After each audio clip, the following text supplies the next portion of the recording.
Michael Schumacher, un nom qui résonne à travers l'histoire du sport automobile. Mais tout a commencé sur un humble circuit de karting. Né à Hürth, en Allemagne, le jeune Michael a pratiquement grandi sur l'asphalte. Son père, Rolf, gérait le circuit de karting local. Cela a donné à Michael le terrain de jeu idéal pour perfectionner ses compétences. Dès son plus jeune âge, le talent de Schumacher était indéniable. Il a dominé les championnats de karting junior. Il est devenu champion d'Allemagne de karting junior à seulement 14 ans. Sa vitesse naturelle et son style de conduite agressif ont fait tourner les têtes. Les gens ont commencé à murmurer l'arrivée d'une future star. Le succès de Schumacher en karting n'était pas seulement dû au talent brut. Il possédait une détermination sans faille à gagner.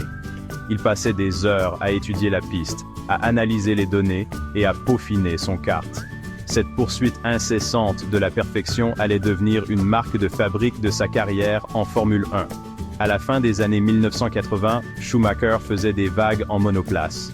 Il est passé en Formule Koenig et en Formule 3 allemande, montrant son talent sur une plus grande scène.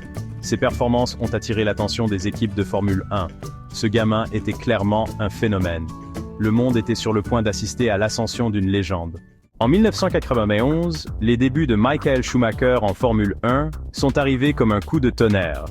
Jordan Grand Prix avait besoin d'un pilote remplaçant pour le Grand Prix de Belgique. Schumacher, avec sa réputation grandissante, a reçu l'appel. C'était sa chance de briller sur la plus grande scène du sport automobile.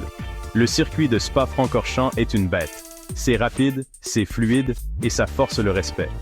Schumacher, dans une voiture qu'il connaissait à peine, s'est qualifié à une étonnante 7e place. C'était du jamais vu pour un débutant. Malheureusement, sa course s'est terminée prématurément sur un problème d'embrayage. Mais le monde en avait assez vu. Ce jeune Allemand était spécial. La performance de Schumacher a impressionné Benetton, une autre équipe de Formule 1. Ils l'ont rapidement signé pour le reste de la saison. Il a fait équipe avec l'expérimenté Nelson Piquet. Schumacher a devancé Piquet à plusieurs reprises en qualification et en course. Cela a confirmé ce que tout le monde soupçonnait. Schumacher était un futur champion du monde. La saison 1992 a vu Schumacher remporter sa première victoire en Formule 1.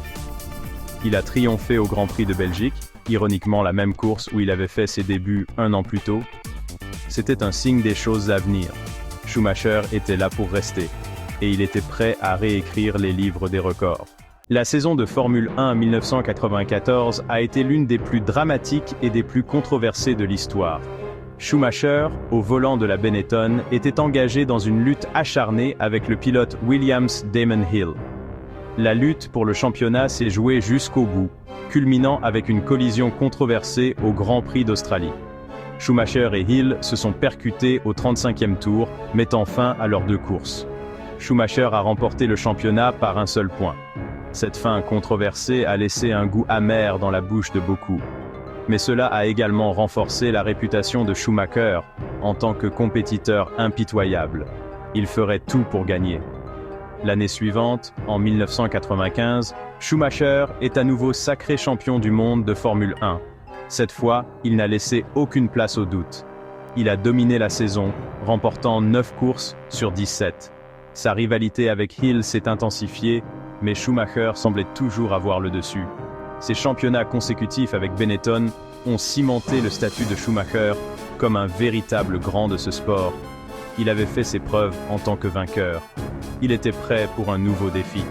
Un défi qui allait le voir s'associer à l'une des équipes les plus emblématiques de l'histoire de la Formule 1, Ferrari.